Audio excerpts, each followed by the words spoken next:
আমি শামীম আহমেদ গাজী। আমি একজন প্রবাসী ব্যবসায়ী। 17 বছর যাবৎ সৌদি থেকে রেমিটেন্স পাঠিয়ে দেশের উন্নয়নে ভূমিকা রাখছি। একজন রেমিটেন্স যোদ্ধা হিসেবে আমার এলাকায় বিভিন্ন সামাজিক অনুষ্ঠানে অংশগ্রহণ করি। বিগত সময়ে কিছু সামাজিক অনুষ্ঠানে আওয়ামী লীগের নেতাকর্মীর সাথে আমার ছবিকে কেন্দ্র করে এলাকার কিছু নব্য বিএনপি আমাকে আওয়ামী লীগের দোসর হিসেবে চিহ্নিত করার পায়তারা করছে। কারণ তারা আমার কাছে বিভিন্ন সময়ে ডোনেশন চেয়েছিল।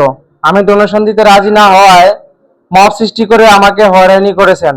আমি প্রশাসনের এবং বিএনপির ঊর্ধ্বতন নেতাকর্মীর কাছে সহযোগিতা কামনা করছি।